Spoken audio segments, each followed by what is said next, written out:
The road to net zero, logistic, green, clean and future-ready logistics. We all know, and we have been talking since morning, that as we are talking about building this vibrant logistic ecosystem, one of the major element in it is sustainability. As Honorable Prime Minister also has reflected number of times, and we had heard Shri Nitin Gadkari ji, जब हम प्रगति की बात कर रहे हैं साथ साथ प्रकृति के संरक्षण की भी बात कर रहे हैं. We are talking about growth along with sustainability, and that is where, as Shri Nitin Gadkari ji had also pointed out and had mentioned, that we need to focus on innovations, technology and alternate fuels. If we are talking about not only efficiency but at the same time the greening of our logistics sector. So this is a session which is going to be speaking about responsible growth of the logistics sector, environmentally responsible growth of the sector, building a sustainable logistic ecosystem through EV fleets, alternative fuels like hydrogen, and Shri Nitin Gadkari ji had mentioned about hydrogen is going to be the fuel of the future, which is of course going to be reducing the cost also, and at the same time it's going to be greening the entire transportation system and the logistics system. We are going to be also discussing the renewable powered warehouses and the low carbon freight solutions. So we take these discussions forward. As the stage is being set, I'll just quickly introduce our moderator and the speakers and then request him to kindly be joining us as India moves on the energy transition and decarbonisation pathway, standing committed towards its net zero target of 2070. We take these discussions with our speaker, the session being moderated by Ms. Shweta Goyla, the Associate Vice President Strategy at Safe Express Private Limited, wherein she drives the strategic planning, business transformation and growth initiatives across the organization through data-driven and policy-aligned strategy. May I request Shweta, because the stage stands, if you can be seated that side, is going to be, you're going to be able to face everyone.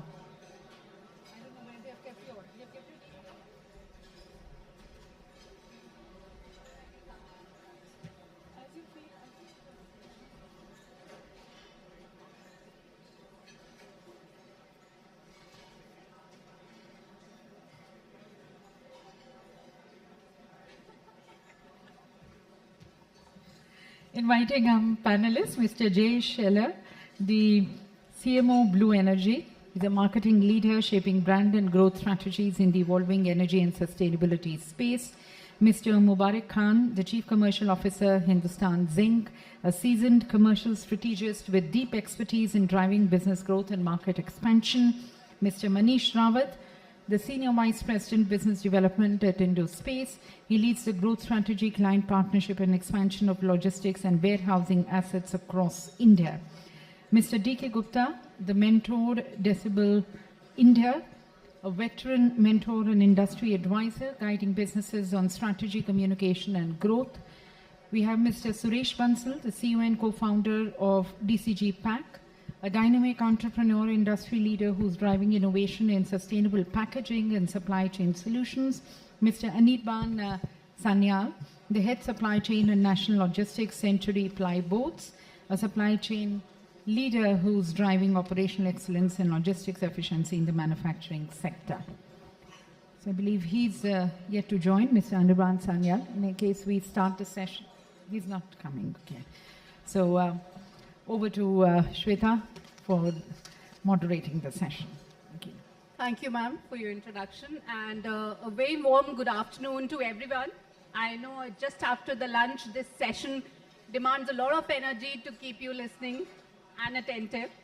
Yeah, so welcome to this session. This session is on greening supply chain, our road to net zero logistics. And in fact, we are discussing this at a very strategic point in time where we can see the global supply chain getting reshaped because of geopolitical shifts, because of economic corridor evolution, and also the pace at which the changes are happening in the business environment. It has become so dynamic. And so the importance here in this context will be how we can build resilience and sustainability all together, because this is no more an option for us. This has become core to our competitiveness, right? And as India, positions itself very strongly in the global framework like BRICS, and also moves towards Logistics 3.0. And our Honorable Minister Nitin Gadkari ji mentioned about 4S, which will take us to the next level, which is all about speed, scale, smart technology, and sustainability. So it's no more a question about growth. Of course, we are going to be growing, but it's also a question about how responsibly and resiliently we transform our supply chains. And sustainability in logistics and we were having this discussion early today, that sustainability in logistics is now moving from mere intent to now execution, right? But the journey to net zero definitely comes with real trade-offs, and these trade-offs will be between the cost and sustainability, the scale and the speed, the ambition versus the operational execution on the ground. And I'm very happy, as today's panel has we will be discussing such diverse perspectives, right from clean mobility to manufacturing, infrastructure, packaging, and supply chain operations. And through this discussion, what we will be exploring in today's session would be what is really driving sustainability today. Where is the biggest execution challenge lie, and what it will take to build resilient and sustainable supply chains that can power India to the next level growth. Now, let me start with the foundation of this, which is into transportation and energy. So, Mr. Jayesh, from your vantage point, what do you think are the biggest barriers in scaling clean fuels for logistics? Is it cost? Is it infrastructure, or is it the adoption readiness in the industry? Thank you, Shweta. Good afternoon to all. As FY23, total vehicles sold in India in alternate vehicles, which was LNG and EV put together, were about 200, right? Cut to last year, FY26, which we ended in March 31st, India sold almost 1,500 vehicles. So that's a growth. The total population has gone up to 5,000. Of course, there has been a joint initiative by the industry. Mubarak ji is here. I think one of the biggest proponents of green energy, and Hindustan Zinc has acted on that, along with Blue Energy Motors. We have partnered together to have the LNG first deployment. I'll speak about that later. But you will see that what impact that has got. So out of these 5,000 trucks or 3,000 trucks today that are on Indian roads, we have, Blue Energy has about 1,250 vehicles which are there flying on the road. Impact that this has got is that these fleet jointly has today covered more than 95 million kilometers, helped reducing about 25,000 tons of carbon dioxide. I think that is an impact no one talks about. The impact that actually it is happening on human health because of the carbon emissions which are happening through transport. And is this scaling up? I have told you that the numbers say it is scaling up. What are the impediments? I think the impediments are that the ecosystem needs to come together, like the collaboration along with industry, OEM, and the logistics players. And there are multiple examples. I think Mubarak ji will speak about it, that how we can drive this and ensure that we journey towards this decarbonization. So I think the ecosystem participation and joint working towards decarbonization is something that is missing in the industry, which I think will come together and help it scale up. So it was good to know that the intent is actually putting, getting into execution. But I would like to know, are there any challenges? What are the major challenges that you're facing on the ground while, transitioning to cleaner fuels, especially in the heavy trucking? I'll give a statistic around this, right? We keep on interacting with the entire ecosystem. And if I meet a lot of logistics players who are there among the crowd today, everyone will tell that margins are depleting. We are stressed for margins. If I talk to Mubarak ji will say freight is my biggest problem. The freight is unsustainable. It needs to reduce. And if you go and talk to any OEM, right, OEM will tell that our price realization is missing. We heard Honorable Minister, and we have seen that last 5 years back, there was an article which said that India's cost of logistics as a percentage of GDP is around 13%.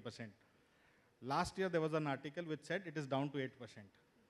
All the three stakeholders are complaining, it is down to 8%. I'm sure it is. But then we have to see what are the risks of it, right? Can this go back to 13%? That will be unsustainable. And how to achieve this? I feel there people need to change their role. For example, manufacturers traditionally used to give hand out year contracts. Hindustan Zinc, and I would like to state that, has started giving a long-term contracts to ensure that there is business sustainability. OEMs like us were limited to sales and service, have started expanding their role. And let me give you an example. EV is almost 4x the cost of a normal diesel vehicle. So there is a lot of investment to go through. What we did as a pilot in Bombay, Pune, which is one of the first highways of India, super highways of India, and also a big freight corridor, we have now put in swap stations at regular intervals. So there is a swap station in Khalapur, there's a swap station in Talegaon, there's a swap station in Chakan, we are expanding it to Bhiwandi, going up to Manor, up to Gujarat. So what happens by doing this, your charging downtime, which is one of the barriers in adoption for electric, is actually eliminated because you swap in 5 minutes and you're on your way. Second is because you are separating out the battery and the vehicle, you can sell the vehicle without battery, hence your capex comes down. Most of the comments I used to get from transporters were, I have to buy electric vehicle, I have to buy a battery with it. It is like buying a diesel vehicle and buying a diesel pump along with it. So I will go to a diesel pump, refuel diesel, so I can come to an electric charging station or a swap station and swap the battery, same as I refill diesel. Now we have deviated from a traditional OEM role, facilitated, invested in this ecosystem, and allowed people to now come and adopt it so that they are able to go sustainable without impacting cost. And then manufacturers like Hindustan Zinc and others, Tata Steel, have come together and given out long-term contracts, which have helped people to spread their capex over a long-term view. And I think that is creating a joint ecosystem which is driving this growth.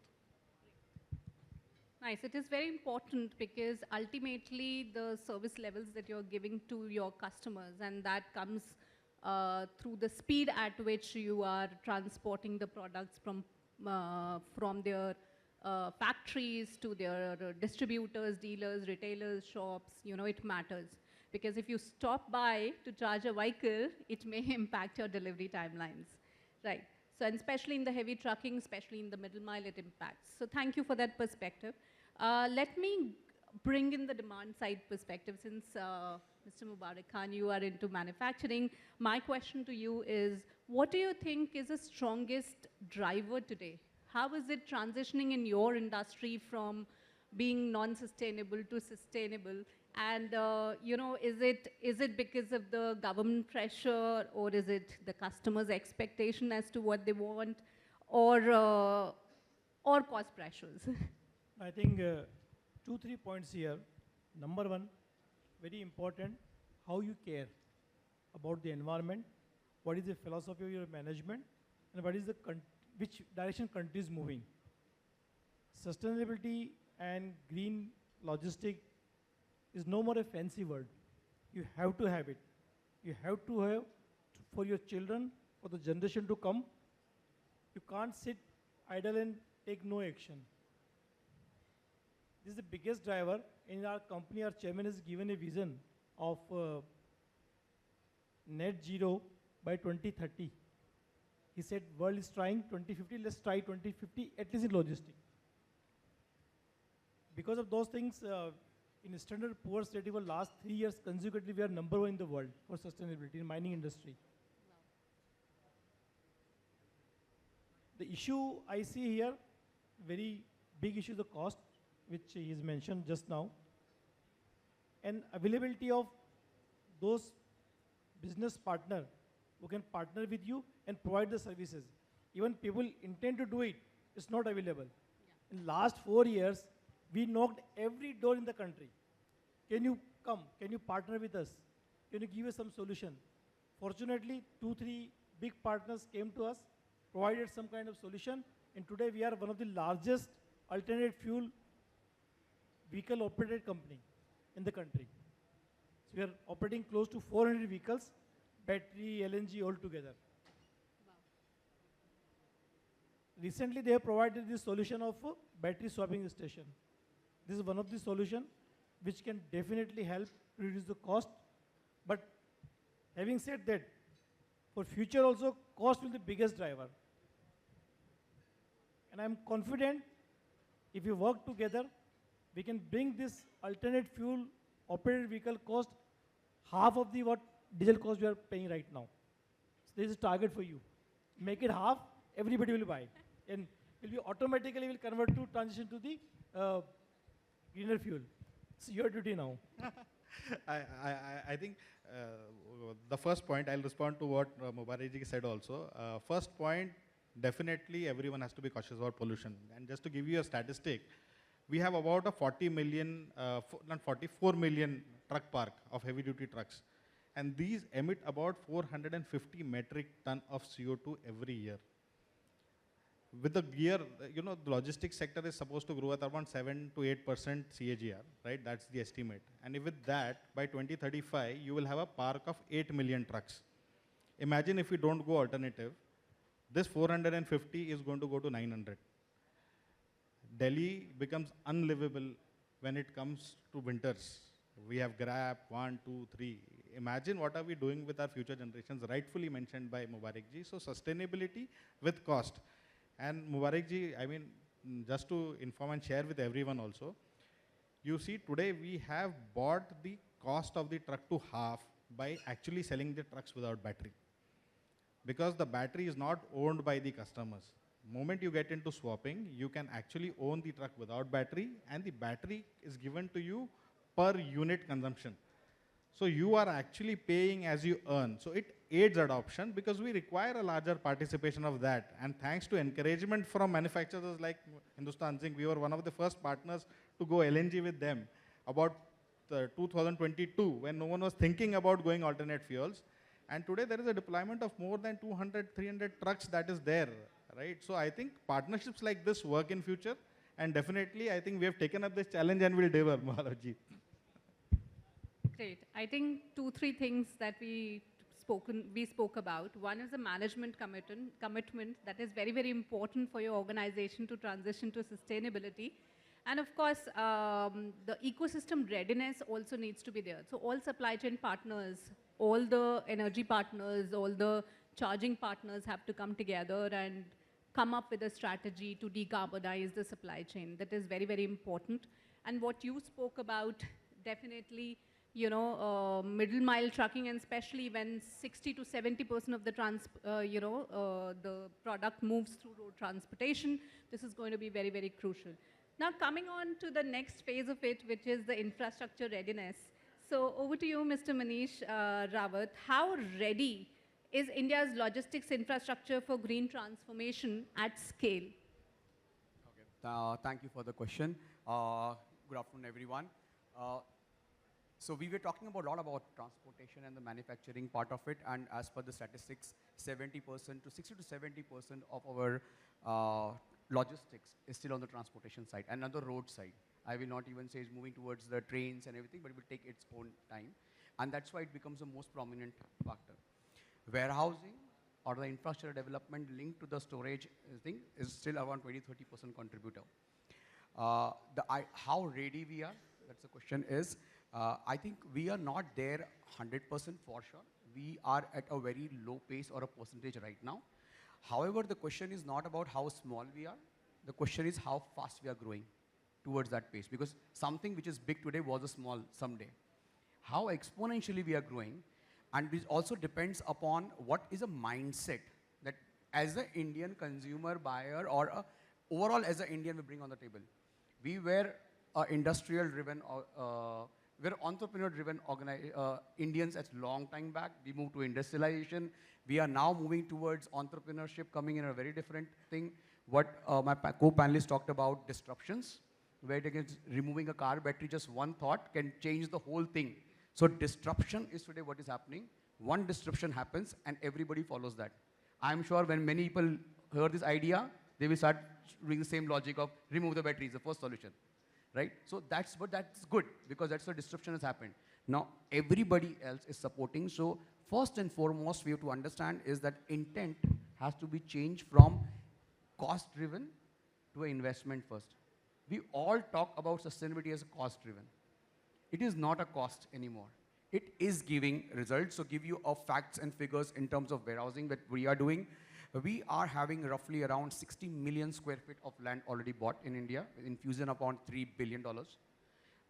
We have already constructed 35 million square feet of A-grade facilities in India. It's already running across the India. And the idea is somebody has to start investing and thinking. How EV did, manufacturing is also going the same level. Similarly, in warehousing, we are continuously investing. Our target was, just to give you a basic understanding, 20 megawatt of generations of only solar power to help our warehousing industries and all. We have covered around 5%. Already covered. Yes, a few years back we were 0. Now we are already covered 5%, and we are very fast growing. And at the end, it is not just about just energy or some kind of lighting arrangement. It has to be looked at a very holistic view. We talked about manpower. We talked about the areas around the parks. So the local villagers, we are working with them as an NGO level, infusing 3 or 4 crores per year for their waste management, for the water management. So we are impacting more than 800 families who are now being given, because we remember only the park and the development, but we forget about the people in the ecosystem. So summarizing the whole thing, we have to move that intent. We are growing very fast, and at the end of the day, we have to understand everything was small before. So do you think, you talked about the customer readiness, do you think it impacts the cost at which they are availing the warehouses? So let's understand warehousing. Or a park perspective, 60 to 70% consumer is a 3PL person. He gets a contract for manufacturing only for 2 or 3 years. Now in 2 or 3 years, he has to perform efficiency in a lot of other areas, not just energy at one part something.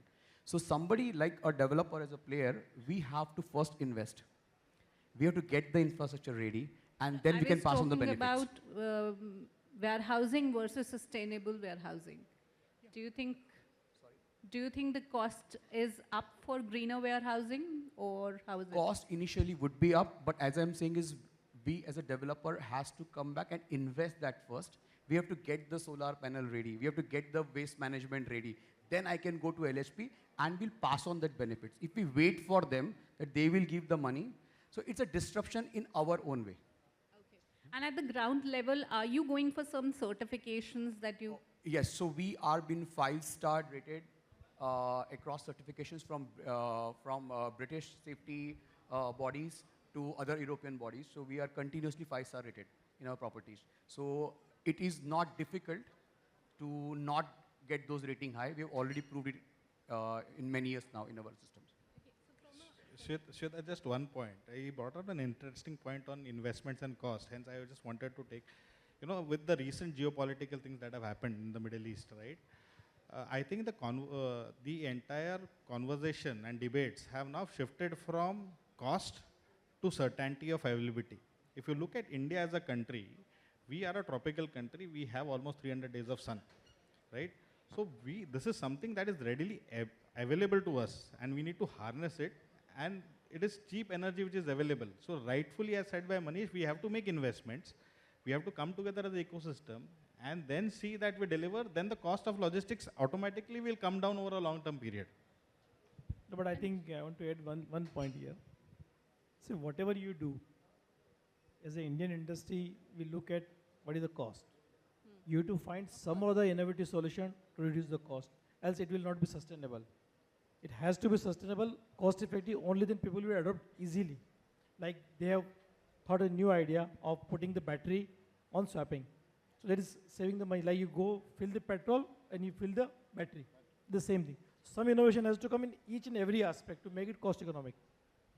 Just very quickly with you, Mr. Mubarak Khan, as you spoke about transitioning to sustainable logistics, but what does it mean on the ground? I mean, across your supply chain, are there any challenges? One biggest challenge that you're facing while implementing it across your supply chain? See, one big was the investment. It is still there. But the cost of each item of this sustainable logistic truck, for example, zero emission is very high. So that need to be focused. Government should provide some kind of incentive to this.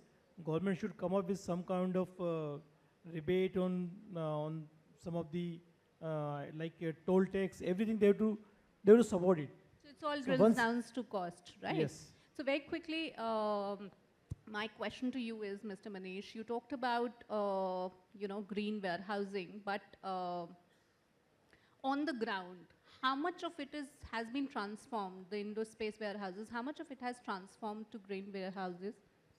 So as I said, out of our total portfolio, around 5 to 6% we have already finished.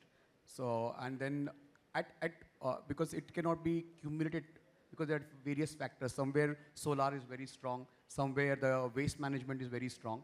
So overall, if I add up that way, around 50 to 60% of properties are already gone to that green stages. Okay, and we pass on this benefits. Even a 1 or 2 rupees saved on electricity is now helping people. Great.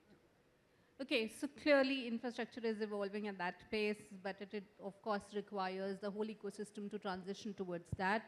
But efficiency also comes from smart designing, and Sureshji, packaging is often underestimated, but it directly impacts the logistics footprint. So my question to you is, how can packaging act as a strategic lever for both sustainability and cost efficiency?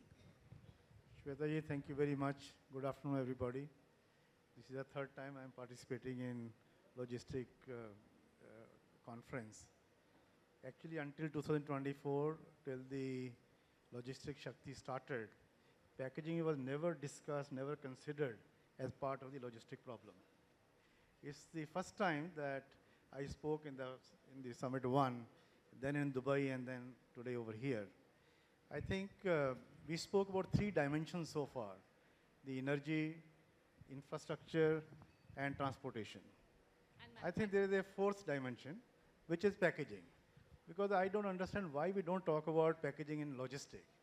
Actually, the life revolves around packaging and parcels all our day in, day out. Day and night we deal with parcels. And it is the quality of the parcel, means what? Quality of the packaging in which the product is packed will make our life happy or make our life very, very sad. Will make us profitable or will kill our profits. I gave example in the last summit also that logistic industry has no control over the packaging. It's the brand which gives you a parcel, and in the hub, you don't know what is the BS of this box in front of you. You don't know whether to put this at the bottom of the truck or on the top of the truck. If it's a poor box, it will crush, the product will get damaged, and who is responsible for this? You, not the brand. They will say, you have damaged my parcel, so you will end up paying the claim for it. You will have to pay out of your profits. And we did an estimate that roughly all the LTL and express companies, they have damages and claims because of the poor packaging up to 1%. Now 1% means if you are having 10% margin, which is very high margin, then 10% of your profit goes into this problem alone. Okay? So packaging is a very critical dimension to the sustainability. So we at DCG Pack believe that packaging impacts the sustainability for material, for movement, and money, all 3. Okay? Let me explain quickly each one of them. See, material of the packaging depends on whether you use plastic, you use recycled material, you use compostable material, you use paper, you use biodegradable, various kinds of things goes on in the market. And the brands chooses one over other based on costs, based on their ESG commitments. And when the product is selected, the packaging is selected, it has a direct impact on the sustainability. If they choose a sustainable packaging, you have very little impact on the sustainability, on the environment. On the other hand, if they like that my courier package must be very shiny, and I must use the virgin plastic material, that shine takes away the environment completely. It will damage the environment. At the same time, a small shift which Europe has done. They have said for the last 3 years, every year they introduce 10% recycled material compulsorily in the plastics. Then they moved it to 20%. This year it is 30%. Next year it is 40%. On the plastic which comes into Europe, and if it does not have the recycled material as per the norm, you will end up paying a plastic tax. So they charge you tax on that. That means they have made it compulsory that you are forced to use recycled material. Now, the moment you change to recycled material, your cost comes down. The same plastic, the same courier bag will cost you 20%, 10% cheaper moment you force your supplier that I want the recycled material. Now, problem with the brand is they don't insist on this. The brand look is more important than the environment many a time. So that's one thing which we see in the material choice. When it comes to movement of the parcel, it all depends how the packaging was designed at the first place. If the packaging was designed as an excess size or there's a lot of void in the parcel, then not only you are paying higher cost of the packaging, you're also paying higher cost for the logistic. And you're also making logistic companies to run 5 or 10% more trucks because it's a volumetric product and you will end up spending more money on transporting the same number of products because it's a highly volumetric and you can't do more than that. So there is a huge impact when the packaging design is badly done. And because it's a parcel which has a void, it will get damaged. It will get crushed and your product will also get damaged. Then you end up paying the claims once again. There's a reverse logistic cost. You know? Very valid point, and if I may build on that and bring in another perspective to it. DKG, you've seen operations at scale and being a mentor to Decibel India. What do you think, how much of this is translating into execution? Is the industry truly moving from intent to execution and sustainability?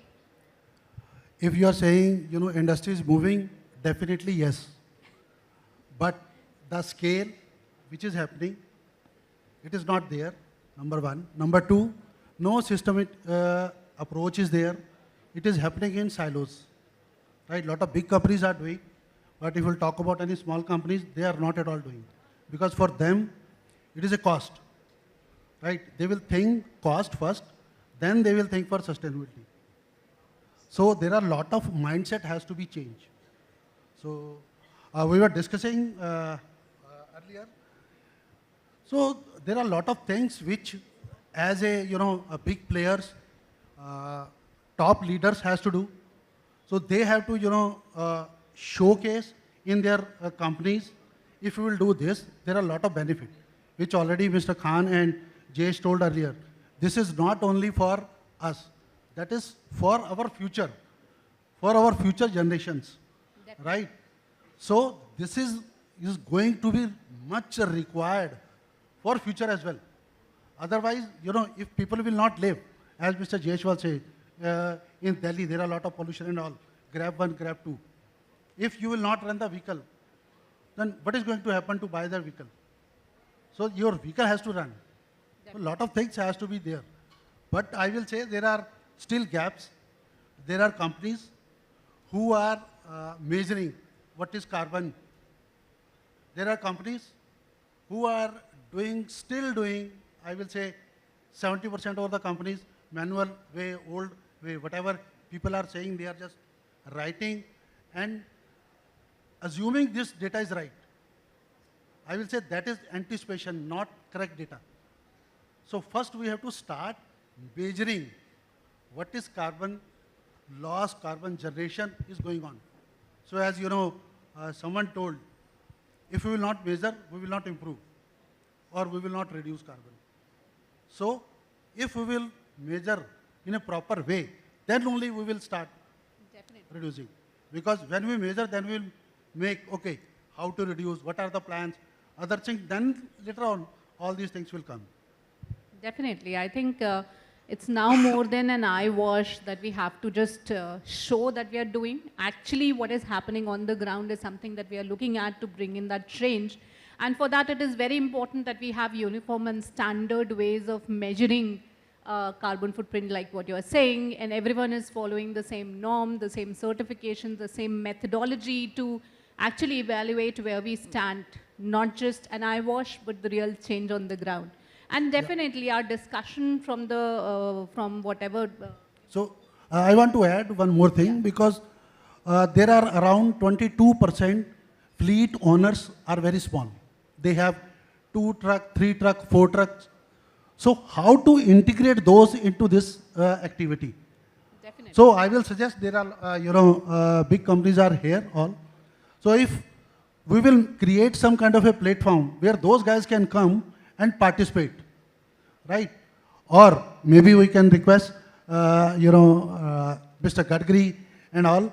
So if they can do some kind of incentive to those small players, say big incentive to the small players, and that, big players definitely give the incentive, but maybe incentive should be small. So that unless until we will involve the bottom person of the fleet owner, so things are not going to change. I agree with you, and especially with the fact that logistics industry is 90% unorganized, right? Which is comprising of these local small transporters who are owning 2 or 3 trucks and they're running lane-specific logistics. And for them, it is going to be a big cost because right now we haven't come up with the right strategy to actually transition those from a cost perspective.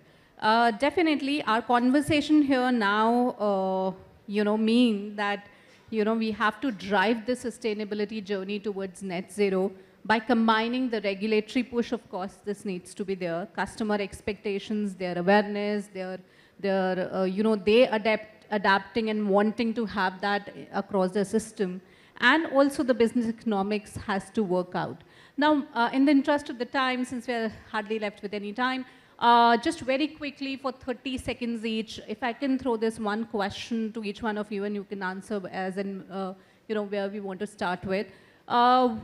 Keeping in mind that we are moving towards net zero, towards being a developed nation by 2047, as the leaders in your own industries, what one thing do you feel needs to change in the next 3 to 5 years, according to you? So we definitely, I love to create a platform where small, fleet owners can come and they will get benefit of this. I don't know what is going to be the formula, how is going to be, but if some platform where all these, we can bring all the small players into the system and they will also participate, start thinking about this, carbon reducing. Great. See, for packaging, basically it is the acceptance and calculation of the total cost of the sustainability rather than just the cost of the packaging. Once you know that what kind of brand damage you will have or brand appreciation you will have for use of sustainability and what kind of customer satisfaction you can create, then you will make a larger decision and that will drive the sustainability in the packaging side at least. Thank you. I feel from one point, if I have to tell from an OEM point of view, then I feel the roles have to change, right? If the ecosystem needs to adopt more and more sustainable, then the OEMs need to come forward, be more transparent with respect to the data. Digitization has to take over. Digitization drives trust, drives transparency. I think we are doing that so that the larger human impact that sustainable revolution is happening is actually curtailed, because until unless the drivers adopt to it, until unless the larger unorganized players adopt to it, we are not going to see scale. If I have to give you a statistic, today with this whole transformation, we are at about 5% of change in heavy duty trucking. China last year was at 22%. This year they're going to be at 50% of sustainable trucks. And China's total industry is about 4 times that of India. So you can imagine the scale that they're at. So I think when we are going to have a collective effort with transparency and digitization, I think that is going to aid more adoption. Mr. Mubarak, if I can ask you to share. I think the last comment from my side, currently in every aspect of the life or all business, we think win-win situation. So we have to move away from win-win now. We should think for 3 wins for everybody, all industry, all people. I win, you win, and environment win. Sustainability wins. Only then we can achieve our goals. Thank you. Very valid point. Very valid point. We were discussing this point sometime before, and the whole idea was we have to have a very positive outlook. We are doing great. We have to start believing that we are doing great. Yes, we'll face challenges. India, I think, will always catch up because we are such a big diversified people. We are such a diversified geography. It will never happen that we will have everything ready and then things will come, right? EVs, people still talk that batteries stations are not there. But when we started, the car manufacturing never stopped. That, okay, one day the infrastructure will develop and then we will. It happened parallel. People face challenges and we slowly are improving. And India will continue this way. So we should have a positive outlook. There were factors that we were discussing. We were talking about not getting online. COVID came, we all became online. You know, now the war is happening. So from cost, it has become to availability. So there were some chip challenges and everything. I think we keep on talking till we keep on discussing and we have a positive outlook. We will keep on facing problems, but I am very sure we will also keep on finding solutions. Great. I think very good perspectives and insights, and there is no one thing that we have to do to actually go that way. And all the things rightly said have to go together to actually go from where we stand today to the net zero road that we are aiming towards. And and very importantly, sustainability and profitability are no longer competing with each other, rather, right? They are now increasingly converging together. So we have to see sustainability as in it's a way of doing business rather than it being a cost factor, right? And to conclude, what we are really seeing is that resilient and sustainable supply chains are not just an environmental necessity, they are becoming the backbone of India's growth story. And the journey to net zero will definitely be complex, but with the kind of innovation and collaboration that we were talking about, we have discussed today, and it is clearly achievable, right? And so thank you for all the panelists for sharing your insights, and thank you for the lovely audience for patiently listening. Thank you very much. Thank you, Shweta, and thank you to the panelists for defining this green road to net zero logistics. And as we express our thanks, may I request Shri D.K. Singh and Dr. Paniraj Murthy to please join us in presenting the mementos. I think Mr. D.K. Singh, Mr. Paniraj Murthy is here, requesting him to kindly present the mementos. Thanking first our panelists, Mr. Jayesh.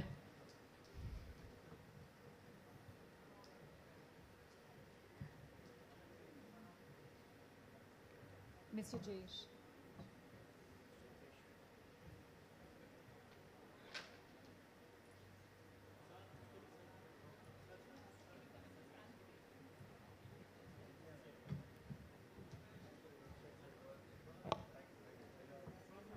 Mr. Jayesh from Blue Energy.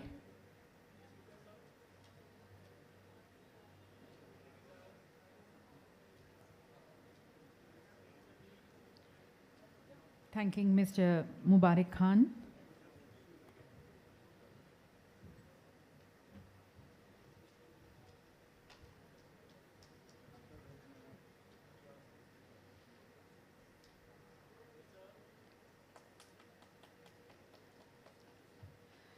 Mr. Manish Rawat. Our moderator is indicating that there can be a round of applause for, and yes, truly, each one of them sharing their insights and very experiential views also, and foresights into as we work towards the greening of the logistics sector. So thanking them for sharing their perspective. Thanking Mr. D.K. Gupta.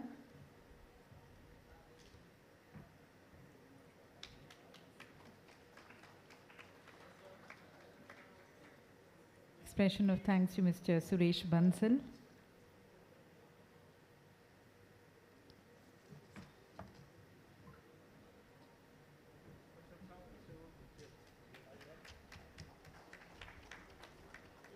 And to our excellent moderator, Ms. Shweta Goyla.